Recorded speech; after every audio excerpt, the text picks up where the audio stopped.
Hey guys, so I'm new to the YouTube world and I don't know much about it, but I've seen countless YouTube videos and I've always really enjoyed YouTube, and I've always wanted to be a filmer and a YouTuber, and I've just never had the courage, never had the time, just didn't want to do it. And so finally I decided to do it.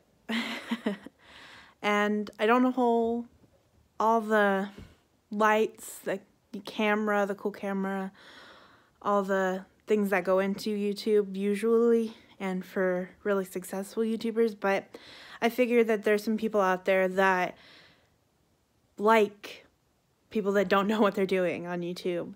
Because if you think about it, life experiences make you who you are, and everybody's life experiences are different, and I feel that people sharing them might help others.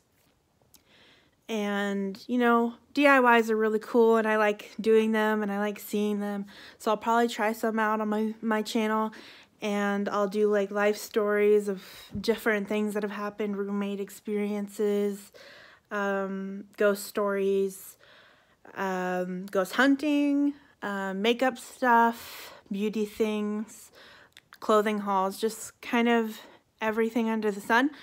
But I wanted to start today off, and my YouTube channel off, with a video that is personal. Not personal in the sense of like upsetting or anything, it's just a life experience that happened to me, and I get asked the question so many times of what happened, and so I just feel that if I maybe record it and I get it out there, then nobody will have any questions anymore. And so if anybody ever asks me, I can just show them the video and that would be good enough. I got hurt probably about 5-6 months ago now. I hurt my knee, and really it started out with just looking for a job. I had one job, but it was with kids. And so when they're not in school, I don't have work. So that leaves the whole summer break, and I didn't have a job for the upcoming summer. And so I go and I look for my second job, and it's a friend that I'm living with at the time because I couldn't afford a place of my own, and the last place I was living ended very badly, and I can talk about that in another video. I have lots of crazy roommate experiences. But basically, I had that job opportunity because of a friend of mine that I was staying with, and it was in the food industry. So I went to that interview, I got it. They're like, you have to complete this online training for ServSafe so that way you can work with us because it's food related. And so I was going to do that, and then I also wanted another job, and this is just because I wasn't going to have a job during the summer, so I needed a second job to be able to pay all the bills that I have. I mean, eventually I'd have rent because we were going to move into a place, all of us, a bigger place together and split up the rent, and so I would need to pay rent, utilities for my car insurance, my phone, there's just food, there's a whole bunch of bills. And they stack up pretty quickly. And, you know, you also want to be able to have money for yourself and save up money to go on, like, cool little trips and things like that. And so the goal was to get a third job, and that would make it 2 during the summer. And then if I couldn't handle 3 when it came around to fall, I was going to let one go. And so I got that second job, and I was going for a third. And I got this opportunity through the first job that I had. They have trainings every month, once a month on Saturdays, and you go and you do all the trainings every month. And this month in particular, they had this kind of job fair type situation. A bunch of different places came. One in particular, they gave me an interview for the week following. So I went into that And you know how an interview goes, they ask you a bunch of questions, but this place in particular was a gymnastics place. So they decided to ask their interviewees if they had any, special tricks they could do, any gymnastics moves, just to have a leg up, and if the kids wanted to learn how to do it, you could show them. And so I know how to do a cartwheel, round off, splits, back bends, things like that. Normal, just ebb and flow type easy moves. I mean, they're easy for me. I don't know that they're easy for everyone, but I've known them since I was a kid, so it's not really hard for me.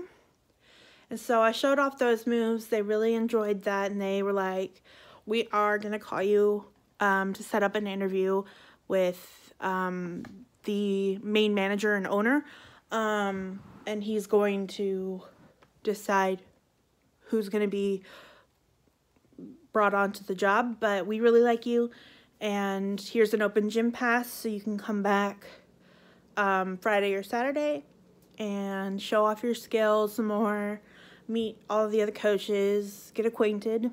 And I was like, that's awesome, thanks. So Friday rolls around, and I have work on Fridays. I have work Monday through Fridays. So I was like exhausted after work. I was just like, I don't really want to go. I had a full-on day with kids. It's not my day to do cartwheels and splits and all that fancy stuff. And Fridays for me for work were, really crazy because they're what we call fun Fridays. And so we have fun with the kids, we run around with the kids, we do activities, and it's just a full-on day compared to like a normal tutoring / light activity type day. So I get off work and I go home, take a shower, and I just like, I really don't want to go tonight, so I'm not going to. I talk with my mom, and she's like, why don't you come over tomorrow night? And I'm like, okay, but since I didn't go tonight, I'm gonna have to go tomorrow night, so I'll just meet up with you after, and we can spend the night together. And so I go. The next day, I finished my Surf Safe training online for the second job that I had, and it took so long to do that. And it's just because there was no Wi-Fi, so it kept buffering, and the videos would stop, and I would miss half of it, and I have to go back and listen to it again. But it wasn't, it took a really long time. It wasn't exhausting or anything, it just was frustrating. And I got a Charlie horse during it, so I was like, oh, we all know how Charlie horses are. They really hurt, and they're painful, but they go away, and then, your muscles just sore afterwards. And so I was like, do I really want to go? And I was like, no, I should. It's for a job. This could be that job that I was looking for. I don't have to look anymore. I don't have to interview with anybody anymore. I'm sick and tired of the whole interview, get left out, they don't call you back type situation. So I was just like, I'm going to do it. Because if I do it, then I don't have to deal with anything anymore if I get this job, and we can be done. I could just work and be done. So I go. I wear like yoga pants, whatever, something comfortable to do tricks in. And right away I see the guy I'd interviewed with, and so I say, hey, what's up? And he's like, I'm really glad you came. And he introduced me to a couple of the other employees, and I was really getting excited. Like, I was like, I'm really gonna like this place if I get hired. This is my type of job. I've worked at a trampoline park before, so I know the kind of the deal that goes around with this type of work. How to like watch kids. I mean, I work with kids right now, and this is gonna be a good job if I get it. So I just go out and I do my stretches, my daily, stretches and things that you do before you do tricks like cartwheels and stuff, just because you don't want to pull anything or do anything that could hurt yourself. And then I go out and I do some cartwheels and things like that. Normal things for me, things I've always done. And these girls come out and they do these really cool tricks. And I'm like, that's really cool. Can you show me those on the trampoline? And they go over and they show me them. And I'm like, that's really cool. All I can really do is the splits in the air. And they're like, oh, that's cool. I mean, we can not really do those if you want to show us those. And I was like, okay. And so I go on and I do, there's two types of like splits in the air. Obviously you can do the splits this way or you could do the splits this way. And so great representation of splits, right? But you can do the splits like straight out or you can do them out like this. And so I did this one, the one where you do your hands touching to them.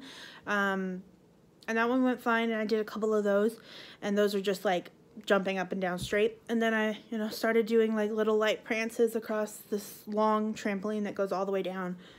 And I'm just doing like little fling, fling. Great representations of just like little tricks and stuff that I know how to do. And I get to the splits that go like out straight and backwards straight. And when I'm doing, I think it's the second one that I'm doing, my left leg comes down just a little bit before my right, and so it takes the brunt of the hit down onto the trampoline, and it moves in like a direction your leg and your knees are not supposed to go. And I could tell right away that it wasn't going good, that I was gonna land badly. But it wasn't until I was already laying down on the trampoline, like kind of in the haze afterwards, that I knew just how badly it was. So I do it, and then I land and I fall back onto the trampoline, and I'm just like kind of laying there on the trampoline for a second, and I'm like, oh, I hurt myself. Can I get up? And I try to like move a little bit, and it like twinges and it really hurts. Like, it's probably one of the worst feelings I've ever felt. And I say one of the worst just because literally like a week before this interview, I had said that my shoulder injury that I had gotten a few years back was the worst pain I've ever felt. And then as soon as I say that, of course, I jinxed it and I hurt myself worse. So I say it's one of the worst because you can't really gauge pain accurately. And so I'm on the trampoline laying down, and I'm just like, help. And then I'm like, okay, no, I need to scream. And so I'm screaming. And I'm like trying to sorry, the camera was like looking like it was going to fly forward. So I just needed to like adjust it. But they looked over, and they came over, and they asked if I need an ambulance. I'm like, yeah, I definitely need an ambulance. And so they call, and they're like, is there anything we can get you? Some water, a pain pill, like ibuprofen, we've got that. And I was like, wait, no, I have some Norco in my bag from an ear infection I had a couple weeks ago, or I had to go to the ER. I could talk about that in another video, because it was another really like bad life experience. Or not just bad, it was just like I ended up in the ER for an ear infection, because I don't know how to take care of ear infections very well, and I've had plenty of them. So they call the ambulance, they get me my Norco, they have to ask permission to go in my purse because it's my purse. So I say, yeah, whatever, I need these pain pills. And so I take one, and you guys know pain pills, like pills themselves don't last. They last long, but they take forever to kick in. And so it was going to be 30-45 minutes before that pain pill kicked in. In the meantime, I just had to lay there because the ambulance wasn't there yet. And so I called my mom. She was on her way. She got there right around the time the ambulance did, 'cause she was about 15 minutes out, 20 minutes out. And so she's like, squeezing my hand while they're putting my knee into this like brace, like cast type situation. And they had to like pull it, like yank it straight, so that way they can get it into this cast. And it hurts so bad because they didn't give me anything yet, and the pain pills hadn't kicked in, nothing. And then they got me on the gurney, and at some point when they were rolling me out, my mom talked with the manager, and he had said that I was their #1 pick for the job, at the time, obviously before it happened. And they're like, if I heal up quickly from whatever this is, the job is yours. If you call us, we'll give it to you. And if not, if we have a position in the future, we can work something out. So she didn't tell me that until I was in the hospital later, but I thought that was pretty cool, you know, that I had gotten the job. And it really sucked.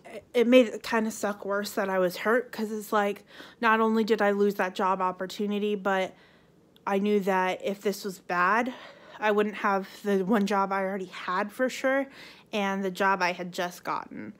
And so it kind of was like, you know, beyond the pain itself, it was like, I'm going to lose all my jobs. I'm not going to be able to afford anything. This is a really bad day. All because I was looking for a third job, not even just like 1 or 2, but 3 is why I got hurt.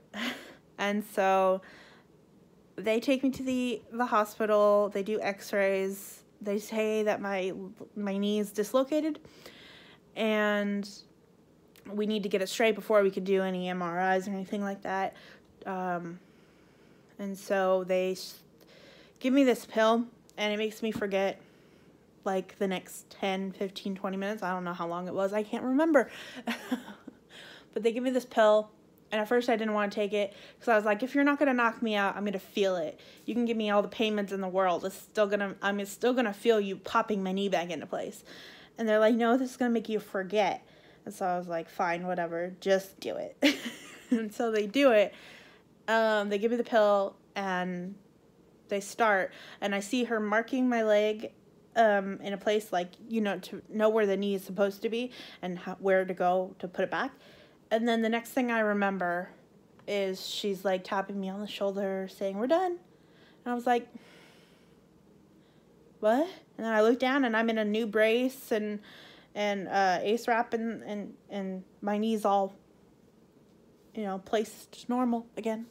And I'm just like, what? I don't remember a thing. And they're like, yep, that's what happens. But you were definitely screaming, and you knew what was happening in the meantime. I was like, wait, what? And so she's like, yeah, you were screaming, telling us to stop, that it hurt.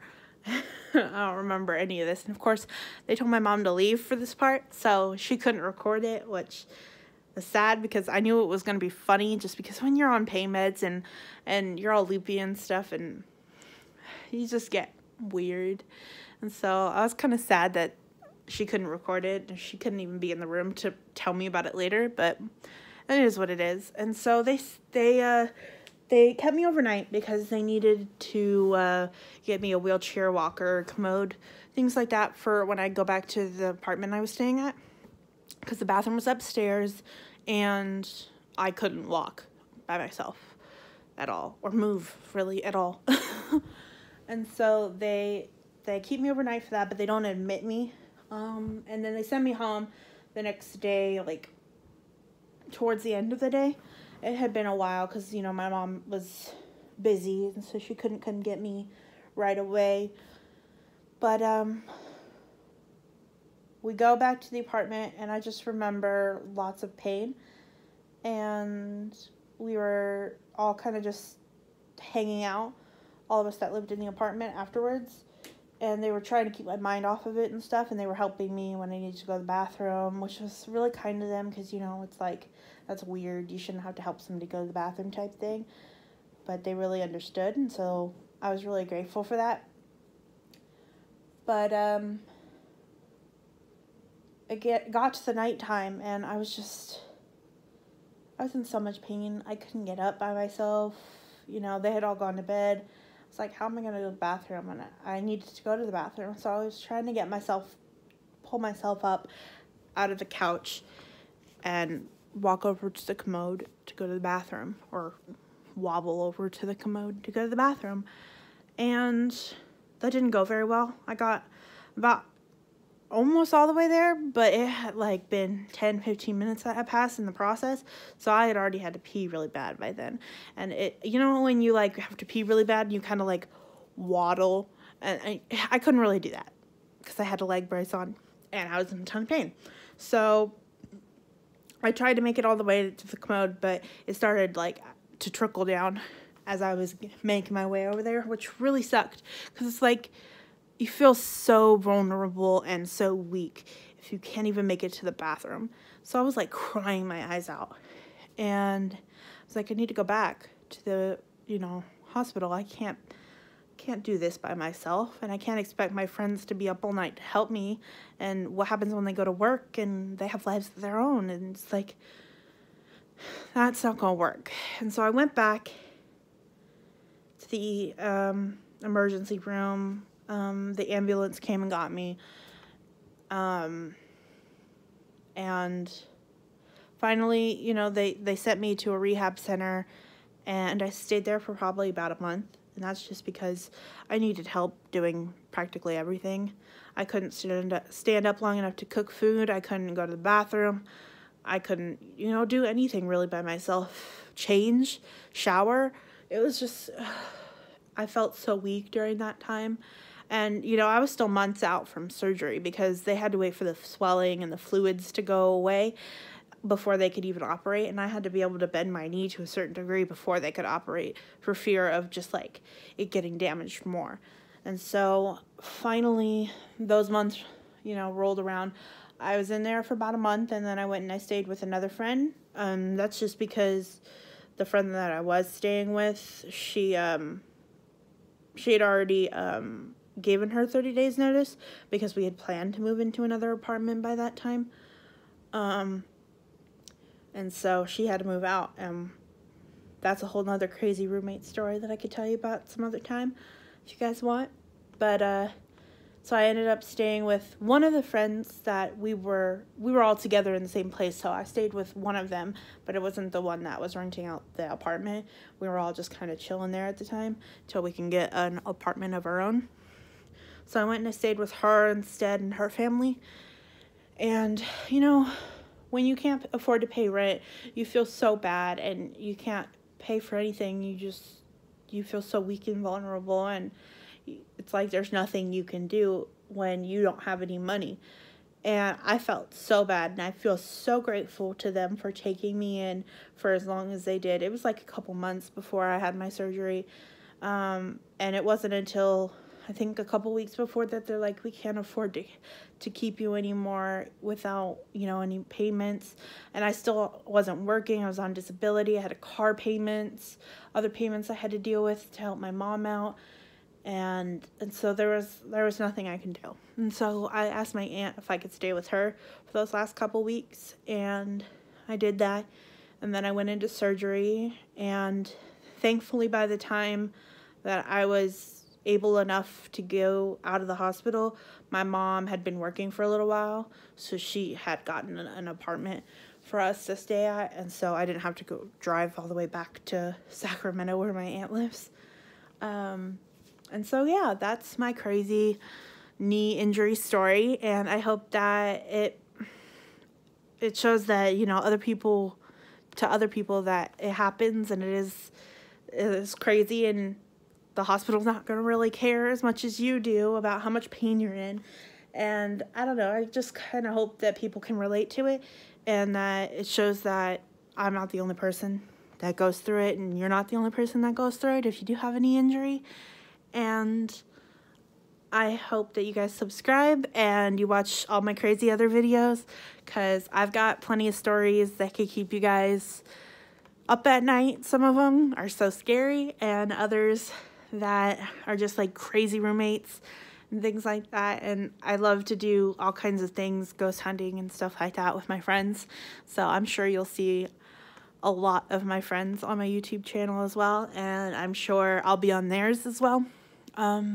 So stick around, subscribe. I don't know if this one appealed to you or not, but I'm sure that there will be at least one or two that you'll find really funny and interesting. So if you stick around, you'll get something out of it.